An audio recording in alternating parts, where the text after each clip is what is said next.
Shalom, selamat pagi, saudaraku yang dikasihi yang diberkati Tuhan. Mari pada pagi yang indah ini kita meluangkan waktu untuk mendengarkan renungan singkat. Dan mari kita awali terlebih dahulu dengan doa. Puji syukur dan terima kasih ya Tuhan untuk pagi yang telah Engkau sediakan bagi kami. Kiranya sepanjang hari ini hati kami dipenuhi dengan sukacita, rasa syukur. Engkau telah memimpin kami, melindungi, memberkati kami dalam segala aktivitas kami. Dan biarlah pada pagi ini kami ingin mendengarkan sedikit tentang firman Tuhan yang boleh mendekatkan kami untuk dekat dengan Tuhan. Terima kasih Tuhan, mohon ampun dosa kami. Dalam nama Tuhan Yesus kami berdoa. Amin.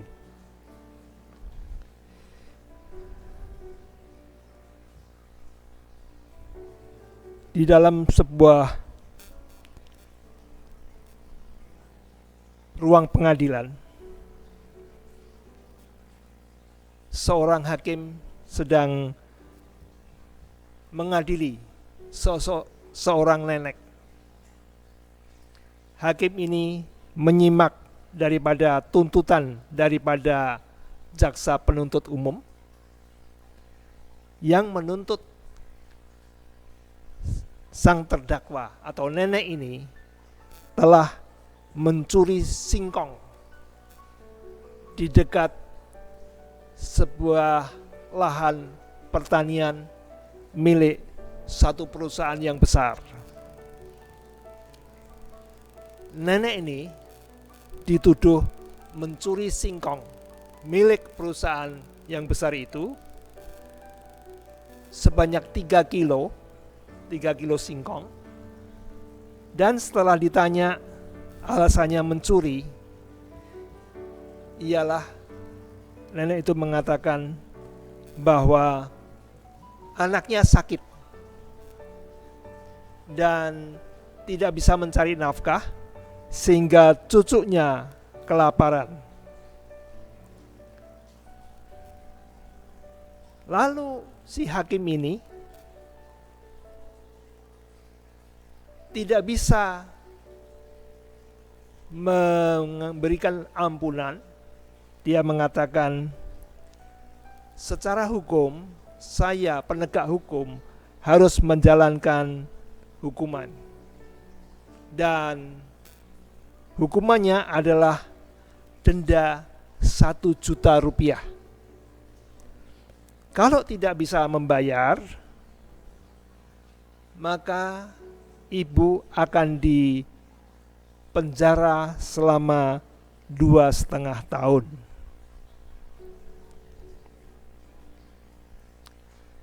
Ibu ini tertunduk lesu.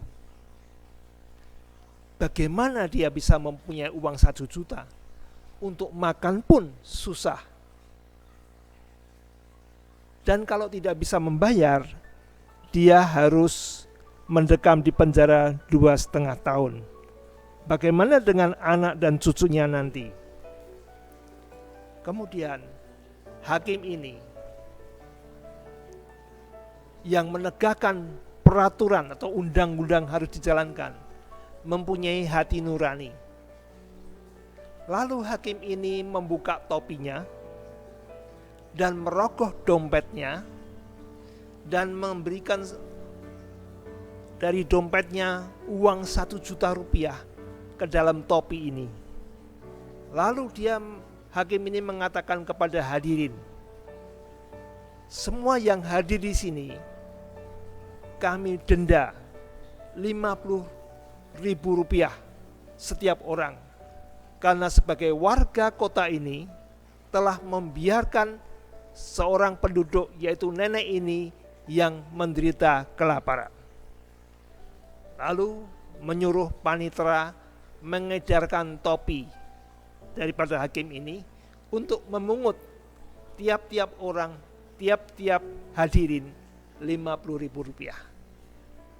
Kemudian setelah selesai terkumpullah uang 3,5 juta rupiah.